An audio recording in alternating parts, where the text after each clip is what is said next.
முதலமைச்சரின் விரிவான மருத்துவ காப்பீடு திட்ட முகாமினை ரிஷிவந்தியம் சட்டமன்ற உறுப்பினர் வசந்தம் கார்த்திகேயன் துவக்கி வைத்தார். கள்ளக்குறிச்சி மாவட்டம் ரிஷிவந்தியம் சட்டமன்ற தொகுதிக்குட்பட்ட மணலூர்பேட்டை பேரூராட்சியில் விரிவான மருத்துவ காப்பீடு திட்ட முகாம் நடைபெற்றது.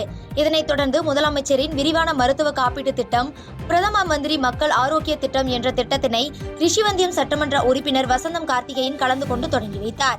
இதனைத் தொடர்ந்து பொதுமக்கள் பயனடையும் வகையில் முதல் கட்டமாக அரசு அலுவலர்கள் கொண்டு பொதுமக்கள் ஆன்லைனில் பதிவு செய்யும் நிகழ்வினை மணலூர்பேட்டையில் துவக்கி வைத்தார்.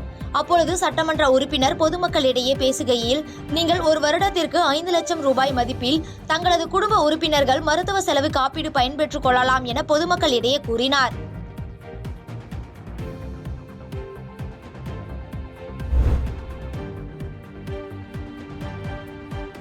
காசிமேடு அருகே விபத்தில் சிக்கி மூளைச்சாவு அடைந்தவரின் உடல் உறுப்பு தானம் செய்யப்பட்டது. சென்னை காசிமேடு ஜிஎம்பேட்டையைச் சேர்ந்த பிரேம்குமார் என்பவருக்கு முத்துலட்சுமி என்ற மனைவியும் சாய்மித்ரன் என்ற 11 மாத குழந்தையும் உள்ளனர். இவர் காசிமேடு மீன்பிடிக்கும் பகுதியில் வலை பின்னும் வேலை பார்த்து வந்துள்ளார். இதனையடுத்து விநாயகர் சதுர்த்தி ஊர்வலத்தின் போது விநாயகர் வாகனத்தின் மீது மேலே சென்றுள்ளார். அப்பொழுது நிலை தடுமாறி கீழே விழுந்த அவருக்கு தலையில் பலத்த காயமடைந்துள்ளது. இதனைத் தொடர்ந்து அவரை பொதுமக்கள் மீட்டு தனியார் மருத்துவமனையில் சேர்த்த நிலையில் மேல் சிகிச்சைக்காக அரசு ஸ்டான்லி மருத்துவமனையில் அனுமதிக்கப்பட்ட பிரேம்குமார் மூளைச்சாவடைந்தார். மேலும் அவரது குடும்பத்தார் தகவல் கொடுத்து குடும்பத்தார் முழு சம்மதத்துடன் அவரது உடல் உறுப்புகள் அரசு மருத்துவமனை நோயாளிகளுக்கு தானமாக வழங்கப்பட்டது.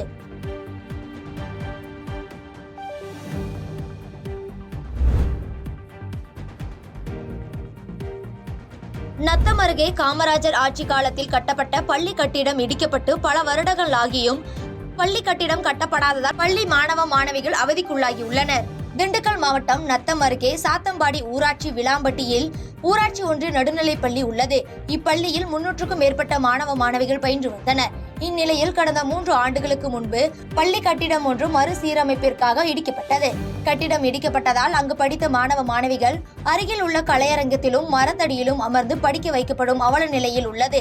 இடிக்கப்பட்டு பல வருடங்களாகியும் தற்போது வரை பள்ளி கட்டிடம் கட்டாத காரணத்தினால் இங்கு பயின்ற 100க்கும் மேற்பட்ட மாணவ மாணவிகள் பள்ளியை விட்டு விலகி அருகில் உள்ள ஊர்களில் இருக்கும் பள்ளிகளில் சேர்ந்து பயின்று வருகின்றனர்.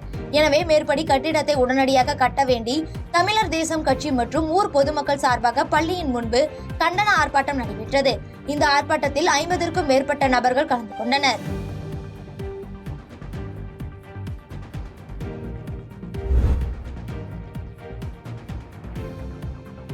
தமிழக கேரள எல்லையில் கடுமையான போக்குவரத்து நெரிசல் ஏற்பட்டு 2 கிலோமீட்டர் தூரத்திற்கு வாகனங்கள் அணிவகுத்து நின்றதால் வாகன ஓட்டிகள் அவதிக்குள்ளாகியுள்ளனர். தென்காசி மாவட்டத்தின் பல்வேறு பகுதிகளில் இருந்து நாள்தோறும் ஏராளமான கனரக வாகனங்கள் கேரளாவிற்கு செல்லப்பட்டு வரும் நிலையில் இந்த கனிம வளங்களை ஏற்றி செல்லும் வாகனங்கள் அணிவகுத்து செல்வதன் காரணமாக தமிழக கேரளா எல்லையில் அவ்வப்போது கடுமையான போக்குவரத்து நெரிசல் ஏற்பட்டு வருகிறது. இந்த நிலையில் தமிழக கேரள எல்லை பகுதியில் உள்ள எஸ் வளைவு பகுதியில் கடுமையான போக்குவரத்து நெரிசல் ஏற்பட்டு திருமங்கலம் கொல்லம் தேசிய நெடுஞ்சாலையின் இரு புறங்களிலும் வாகனங்கள் அணிவகுத்து நின்றுள்ளது. இந்நிலையில் தாங்கள் செல்ல வேண்டிய இடத்திற்கு செல்ல முடியாமல் நீண்ட நேரமாக பொதுமக்கள் மற்றும் வாகன ஓட்டிகள் கடுமையான சிரமத்திற்கு உள்ளாகியுள்ளனர்.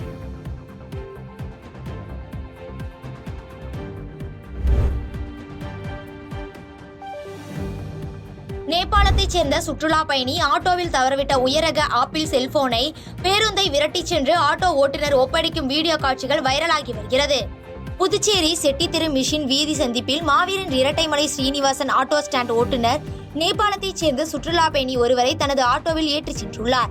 அப்பொழுது அவர் தான் கையில் எடுத்து வந்த உயரக ஆப்பிள் தொலைபேசியை ஆட்டோவில் தவறவிட்டு சென்றுள்ளார். இதனை கண்ட ஆட்டோ ஓட்டுநர் அவரை இறக்கிவிட்டு அவரது தங்கும் விடுதிக்கு சென்று நேபாள பெண்மணியின் தொலைபேசி எண்ணை சேகரித்து அவரிடம் தொடர்பு கொண்டுள்ளார். இதன் பின்னர் அந்த பெண்மணி சென்ற பேருந்தை பின்தொடர்ந்து செல்போனை ஒப்படைத்தார். இது குறித்து வீடியோ காட்சிகள் இணையதளத்தில் வைரலாகி வருகிறது.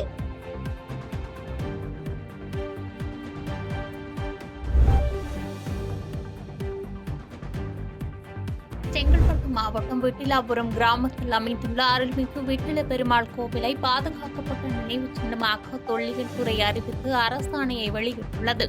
இந்நிலையில் செங்கல்பட்டு மாவட்ட ஆட்சியர் அலுவலகத்தில் மாவட்ட வருவாய் அலுவலரிடம் கிராம மக்கள் சார்பில் கோரிக்கை மனு ஒன்று அளிக்கப்பட்டது. தெரிவிக்கப்பட்டது. அம்மனுவில் கிராம மக்களின் புழக்கத்திலும் அனுபவத்திலும் இருந்து வரும் கிராம நத்த நிலத்தையும் அதனை சுற்றியுள்ள பட்டா நிலத்தையும் தொல்லியல் துறை கையகப்படுத்துவதை தடுக்க வேண்டியும், மேலும் அக்கிராமத்தில் உள்ள 100 குடும்பங்களின் வாழ்வாதாரத்தை காக்க வேண்டியும் கிராம மக்கள் சார்பில் மாவட்ட வருவாய் அலுவலரிடம் கோரிக்கை மனு வழங்கினர்.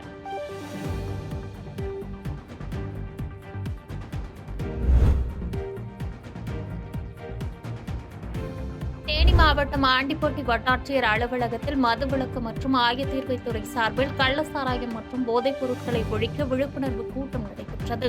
மாவட்ட மதுவிலக்கு மற்றும் ஆயத்தீர்வை அலுவலர் ரவிச்சந்திரன் தலைமையில் நடைபெற்ற இந்த விழிப்புணர்வு கூட்டத்தில் வெளி மாநிலங்களிலிருந்து வரும் வாகனங்களில் சட்டவிரோதமாக கொண்டுவரப்படும் கள்ளச்சாராயம் மற்றும் மலிவு விலை மது ஆகியவற்றை தமிழகத்தில் உள்ள பெட்டி கடைகள் மற்றும் விழா நடைபெறும் இடங்களில் மலிவு விலையில் விற்பனை செய்வதை தடுக்கவும், கள்ளக்குறிச்சி கள்ளச்சாராய உயிர்வலிகள் போன்று மீண்டும் ஏற்படாமல் தடுக்க விழிப்புணர்வை ஏற்படுத்தவும், கஞ்சா மற்றும் புகையிலை போதைப் பொருட்கள் சட்டவிரோத விற்பனையை தடுக்கவும் வலியுறுத்தப்பட்டது.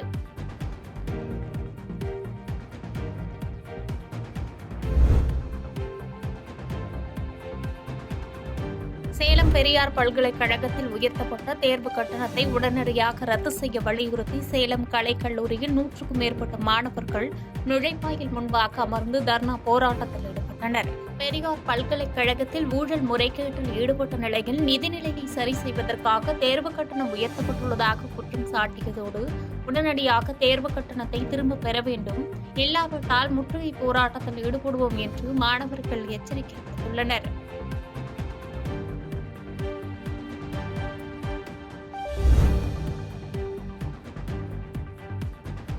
கேரள மாநிலத்தைச் சேர்ந்த மருத்துவர் டோனி என்பவருக்கு சொந்தமான மாந்தோப்பு தமிழக கேரள எல்லைப் பகுதியான செமனாப்பதி கிராமத்தில் உள்ளது. இவரது தோட்டத்தை சபீஸ் என்பவர் குத்தகைக்கு எடுத்து நடத்தி வரும் நிலையில் கேரள தமிழக போலீஸ் உதவியுடன் கலால்துறை துணை கமிஷனர் ராகேஷ் தலைமையிலான குழு தோட்டத்தில் சோதனை செய்தனர். அப்போது அங்கு பதுக்கி வைக்கப்பட்டிருந்த 400-500 லிட்டர் எரிசாராயம் இருந்தது தெரிய வந்தது.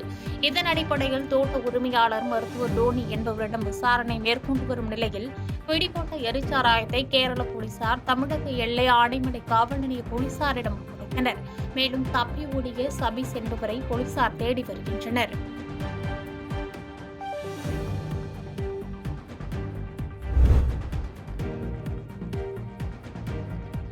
சேலம் மாவட்டம் ஓமலூர் அருகே லாட்டரி சீட்டுகள் விற்பனையில் ஈடுபட்ட ஆரூர்பட்டியைச் சேர்ந்த அருணாச்சலம், எம்ஜிஆர் காலனியைச் சேர்ந்த தியாகராஜன் ஆகிய இருவரையும் கைது செய்த போலீசார் ஓமலூர் நீதிமன்றத்தில் ஆஜர்படுத்தி சிறையில் அடைத்தனர்.